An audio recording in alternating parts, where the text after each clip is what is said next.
This is our first morning of FundForum USA 2012, and I'm delighted to have Cynthia from BNY Mellon, who's going to be doing two presentations for us this morning. Cynthia, maybe we can talk briefly on both of them and start with the one on cross-border first. You know, one of the phenomenon that's happened since the global financial crisis is the fact that it's no longer about us in a segment of the market. I use the defined benefit, defined contribution, the endowment and foundation, sovereign wealth funds. It's really about me. It's really about what my needs are, what I came into the global financial crisis looking like, what my mission is today, and what are the risks and opportunities looking forward. And I think so when you look cross-border and we look at asset firms going cross-border, it's a different kind of feel than it was a decade ago or even 5 years ago. It's not about products, it's about solutions. It's about identifying a need, and the needs of the clients and the needs of clients with money and accumulating money is actually in different geographical areas than we had previously. And so as we go across the borders and as we invest, we're not only investing for a traditional developed market kind of institutional client, we're also really looking at the new high net worth in Asia. We're looking at the institutional client in Latin America, Africa, and other places, right?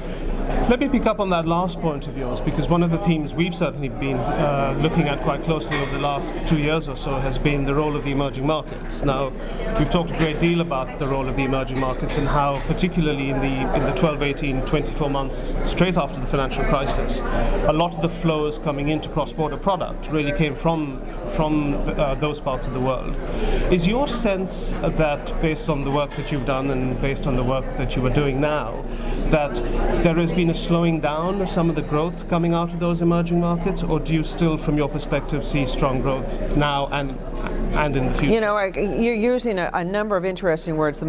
I think the most germane is what is growth? What is growth perceived to be in the developed market world, and what is it perceived to be in the developing market world? And you know, you have GDP versus GNI, you have a consumer demand versus the commodities demand, and frankly, if you're just coming into the emerging markets and allocating people and time and products, you're a little late. Right. 2004, 2005 would have been probably a better time to create not only a solution but a product. I mean, let's take a look at emerging market debt. If you were in 2004, 2005, you could have used a policy skill set or a trading skill set to make a lot of money.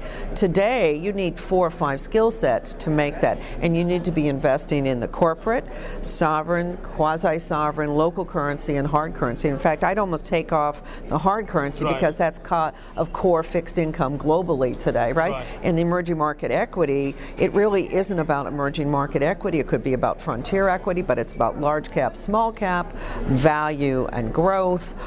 It's about debt to equity ratios. I mean, we're really starting to rethink this. It's about dividend yield levels, right?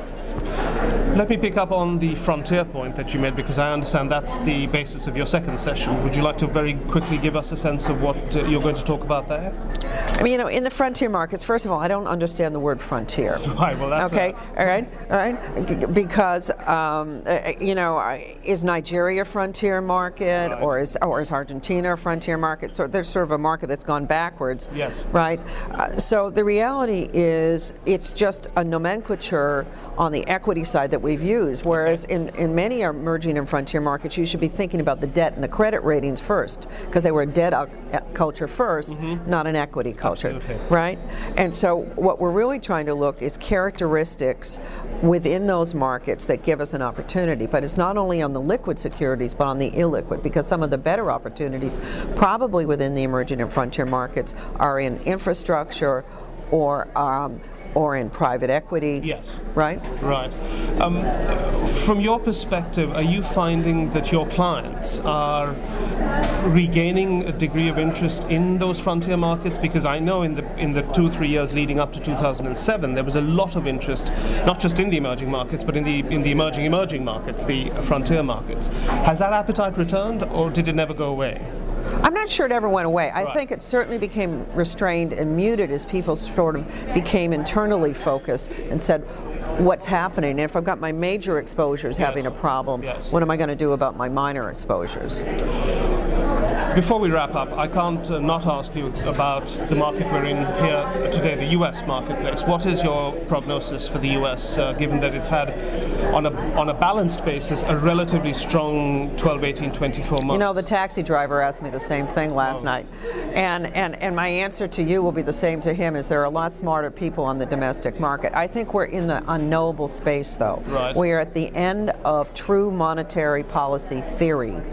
And what we do looking forward, it's really going to reset recalibrate markets and reset the books and reset theory. Excellent. Cynthia Steer, BNY Mellon, thank you very much. You're welcome.